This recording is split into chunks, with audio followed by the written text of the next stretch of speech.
სლოვაკეთის დედაქალაქსა და საქართველოს შორის პირდაპირი რეგულარული საჰაერო მიმოსვლა დაიწყო. საქართველოს აეროპორტების გაერთიანების ინფორმაციით, ავიაკომპანია ვიზიარი ბრატისლავა-ქუთაისი-ბრატისლავას მიმართულებაზე ოპერირებას კვირაში 3-ჯერ ასრულებს, ხოლო მარტიდან მეოთხე სიხშირეს დაამატებს. ფრენები თანამედროვე Airbus A321 neo ტიპის საჰაერო ხომალდით სრულდება. აქამდე საქართველოსა და სლოვაკეთს შორის პირდაპირი ავიამიმოსვლა არ სრულდებოდა და ბრატისლავა-ქუთაისის მიმართულება ამ კუთხით პირველ პირდაპირ საჰაერო კავშირს წარმოადგენს. ბრატისლავა ცენტრალურ ევროპაში ერთ-ერთი მნიშვნელოვანი ავიაჰაბია, რომელიც ვენასა და ბუდაპეშტთან უმოკლეს დისტანციაზე მდებარეობს. სწორედ ეს გეოგრაფიული მდებარეობა ქმნის დამატებით შესაძლებლობებს საქართველოს მოქალაქეებისთვის, როგორც ტურისტული, ისე კულტურული და ეკონომიკური მოგზაურობების თვალსაზრისით, ნათქვამია საქართველოს აეროპორტების გაერთიანების მიერ გავრცელებულ ინფორმაციაში. მათივე ცნობით, ამჟამად ვიზიარი ქუთაისის საერთაშორისო აეროპორტიდან 12 ქვეყნის 24 მიმართულებით ოპერირებს. მათ შორის არის 2025 წლის ზაფხულში დამატებული ლიონის მიმართულება, ხოლო წლის ბოლოს ავიაკომპანიამ პირდაპირი ფრენები ვენეციის მიმართულებითაც დაიწყო. 2012 წლიდან საქართველოში ოპერირების დაწყების დღიდან დღემდე ვიზიარმა საქართველოდან და პირიქით თითქმის 9 მილიონი მგზავრი გადაიყვანა.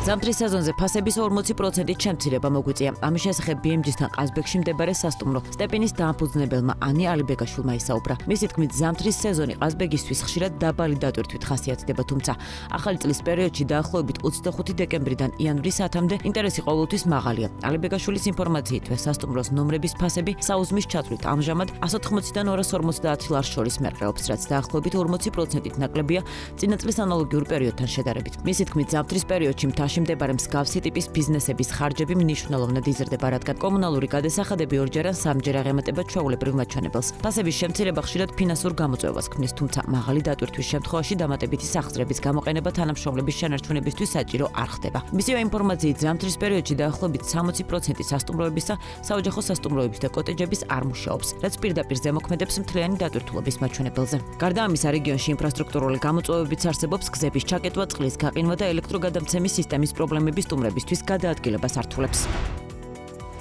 ღვინის მწარმოებელი კომპანია თბილღვინო 2026 წელს პრემიალური კატეგორიის მიმართულებით განვითარებას გეგმავს. ამის შესახებ კომპანიის მარკეტინგის მიმართულების ხელმძღვანელმა ალექსანდრე მარგველაშვილმა BMG TV-ს გადაცემაში საქმიანი დილა განაცხადა. მისი თქმით, გადაწყვეტილება გლობალურ ტენდენციებს ეფუძნება, რაც მსოფლიოში ღვინის ჭარბწარმოებასა და მოხმარების შემცირებას უკავშირდება. მისივე განმარტებით, თბილღვინოს უკვე ჰყავს ძლიერი პარტნიორები დიდ ბრიტანეთში, ხოლო ახალი თანამშრომლობა დაიწყო კანადაში. კომპანიის საექსპორტო სტრატეგია განვითარებულ ეკონომიკაზე ორიენტირებული. ალექსანდრე მარგველაშვილის შეფასებით, ღვინის მოხმარების შემცირება და ჭარბი წარმოება განსაკუთრებით COVID-ის შემდეგ გამოკვეთილი გლობალური ტენდენციაა.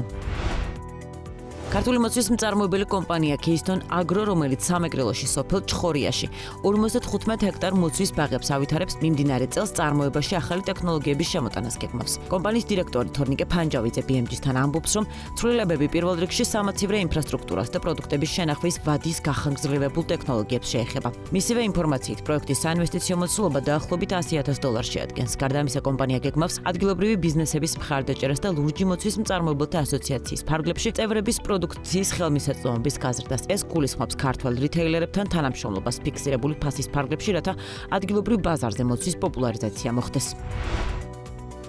2025 წლის იანვარ-ნოემბერში საქართველოში მინის ბოთლებისა და ბოცების იმპორტი მცირედით გაძვირდა. ოფიციალური სტატისტიკის მიხედვით, აღნიშნულ პერიოდში ქვეყანამ მინის ბოთლების იმპორტში $73 მილიონი გადაიხადა, ხოლო იმპორტის მოცულობამ 194,457 ტონა შეადგინა. შედარებისთვის, 2024 წლის იანვარ-ნოემბერში მინის ბოთლების იმპორტის ღირებულება $66,8 მილიონი იყო, მოცულობა კი 145,486 ტონა. შედეგად იმპორტის ღირებულება 9.3%-ით გაიზარდა, ხოლო მოცულობა 7.9%-ით შემცირდა, რაც მიუთითებს, რომ საქართველოში იმპორტირებული მინის ბოთლების საშუალო ფასი გაიზარდა.